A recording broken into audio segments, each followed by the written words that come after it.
So you guys are probably familiar with this saying that goes, when it rains, it pours, okay? So a couple of days ago, an SUV crashed into Naya Airport, okay? The airport of the capital of the Philippines, Manila.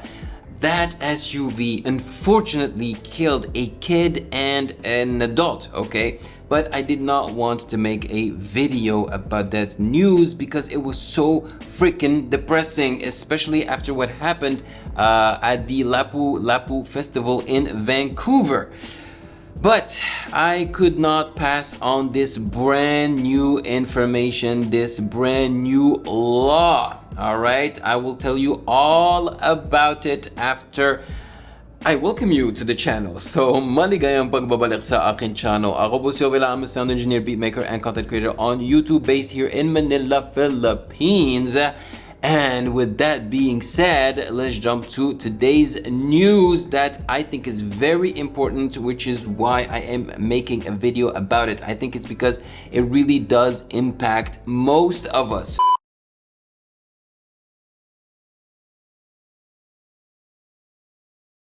So, apparently, and according to the Presidential Communications Office website, the Filipino President, PBBM, signs VAT on digital services law. Unfortunately for all of us, because we consume digital services like crazy nowadays, okay? So let me read you this article. I have a bunch of articles for today's video, okay? So, Bongbong Marcos Jr. says, we are not imposing new taxes. This was how President Ferdinand R. Marcos Jr. on Wednesday explained the newly signed value-added tax on digital services law. I don't know if you guys are familiar. When you go to a restaurant and they give you your receipt back after paying, okay, you can see, at the bottom, VAT 12%, okay? So it's the value-added tax that you pay for on top of the food that you just paid for, okay? 12%. So this time around, this VAT, is going to be added to the digital services.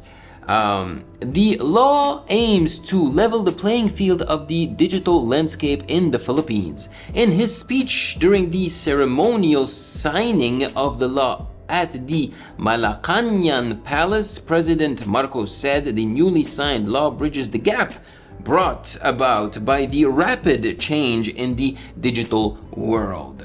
With this law, we say that if your presence in the Philippine market is as real as your profits, then your tax responsibilities should also be equally tangible, the president said. But make no mistake, we are not imposing new taxes. We are simply strengthening the authority and streamlining the process of the BIR to collect value-added tax on digital services, he added. Basically, they will not tax your hard-earned money, every month. No. What they're gonna do, according to what I have read already, is that they will ask all these digital companies like Netflix and Amazon and everything to pay them more money, pay the Philippines more money, okay? Some people may think this is a good thing, but I personally don't think so.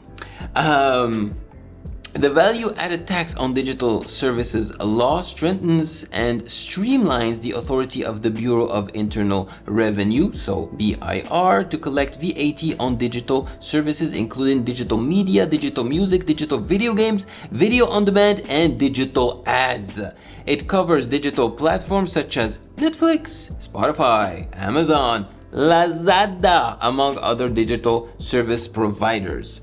Local business and international digital platforms now compete on equal terms. We no longer will be playing by different sets of rules. If you are reaping the reward of a fruitful digital economy here, it is only right that you contribute also to its growth, President Marcos said. Basically, he is talking to these digital platforms, right? Like Netflix, Spotify, Amazon, right? But in reality, who do you think is going to be paying these value-added taxes, these 12%? Do you really think these companies are gonna pay for them, or is it the subscribers? Personally, I think it's the subscribers. So yes, these digital platforms will pay, what they are asked, but then they will increase the price of their subscription to cover for the increased taxes. That's it. So the real losers, in my opinion, are the people. Yeah, the subscribers. After all, whether you are a small tech startup or a global tech giant based halfway around the world, if you are making money here in the Philippines, you are part of our community. And with that comes a shared responsibility, the president added. Exempted from the law are digital education services. Why? Why are they exempt? Including online courses and webinars offered by private institutions and the sale of online subscription-based services to educational institutions recognized by government agencies. See, they don't tell you why they are exempt. What, just because, it's educational? Seriously? Under the law, the BIR Commissioner has the authority to suspend the business operations of non-compliant taxpayers, including the blocking of digital services of non-compliant service providers. The law will be implemented by the Department of Information and Communications Technology, DICT, through the National Telecommunications Commission.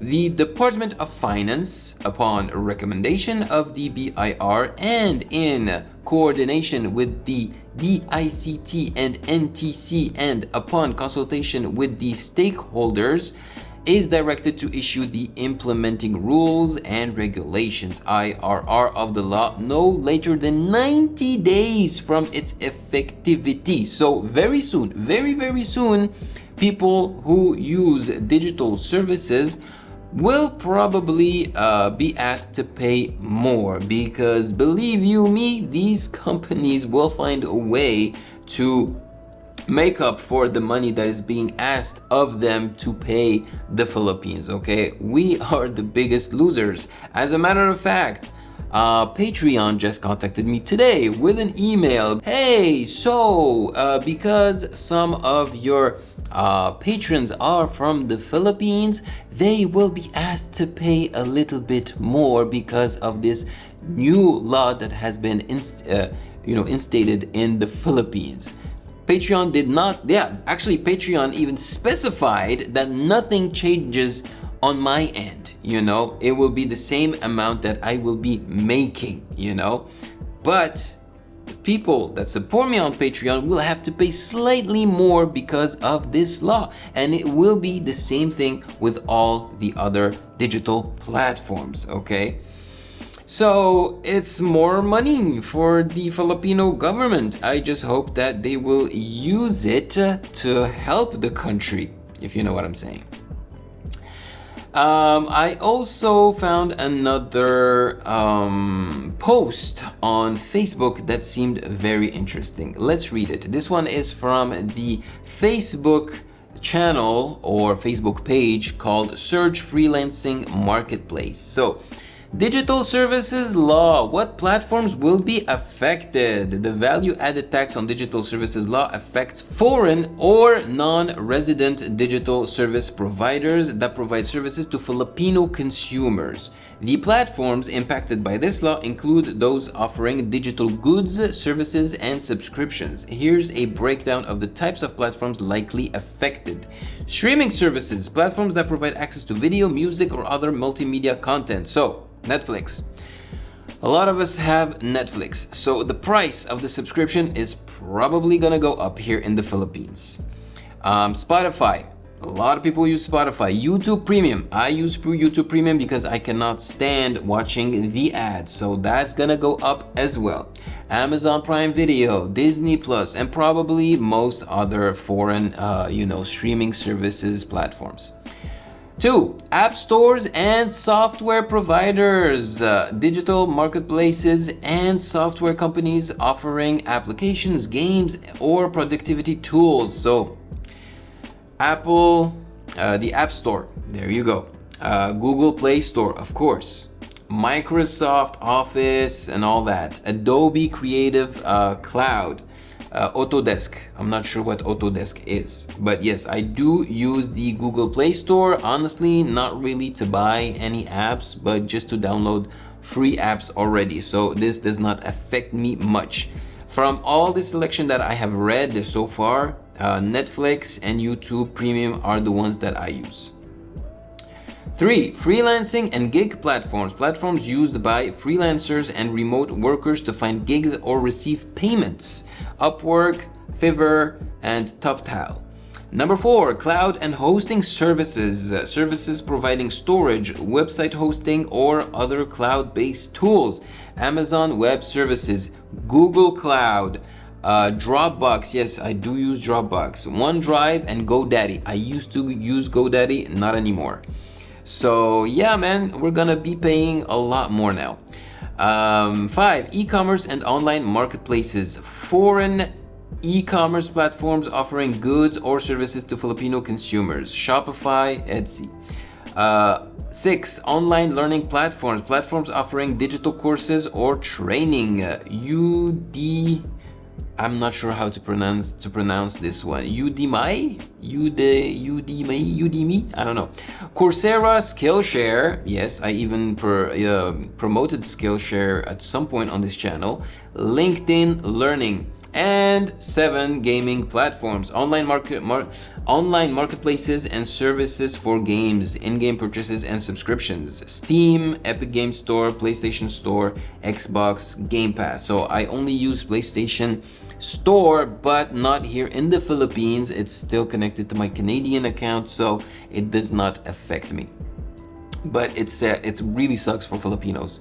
Implementation and compliance under the law. These platforms are required to register with the Bureau of Internal Revenue, so BIR, collect the 12% VAT on transactions with Filipino consumers, remit the collected VAT to the Philippine government. So yeah, there you go. You collect it and you give it back to the Philippines.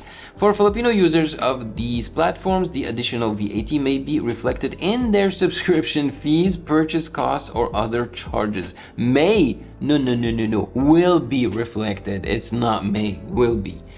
Good question. Are you using any of these sites? Yes, please let me know in the comment section below. And then I found another Facebook post that was very interesting because someone there basically gave an example. So they said, all right, Netflix PH, and this was written by a home-based raquetero. So Netflix PH, mobile plan, okay? So let's just say you pay 149 pesos per month. So if you add the brand new VAT tax of 12%, you will have to pay 17.88 pesos more, okay? So the total per month will come up to 166.88 pesos, all right? And let's just give a rough estimate of the number of Filipino subscribers to Netflix PH on the mobile plan. Let's just say it's 2.5 million, Filipinos people. So that would be per month 45.5 million VAT. That's just the VAT, okay, the 12%. So per year, 546 million pesos VAT per year. That's how much the Filipino government will collect per year, okay? Hopefully all that money will go to helping, I don't know, Filipino infrastructure, the poor, and all that. So, are you guys happy with this news? Personally, I would be happy only if I'm assured that the government will put that money to good use, okay? Otherwise, no, because seriously, a huge portion of Filipinos don't have the means to pay for much, okay? So if you tax them even more, forget it. They're not gonna pay. You know, even those who were paying, you know, for these digital services, who are subscribed to these platforms, if you increase, you know, the price of the subscription, I believe that, you know, if they had the choice between paying for the subscription or, you know, having a meal, they will choose the meal. So they will decide to cancel their subscription, and that, you know, it will impact these digital platforms in the long run, in my opinion. So let me know in the comment section below your thoughts. I really thought that this information was very important, so that, you know, in the near future, when you receive an email from these digital platforms that you are subscribed to asking you to pay more, you won't be surprised, okay? So please share your thoughts in the comment section below. Maraming salamat po. And of course, if you found value in this video, do not hesitate to check out my other reaction videos right here.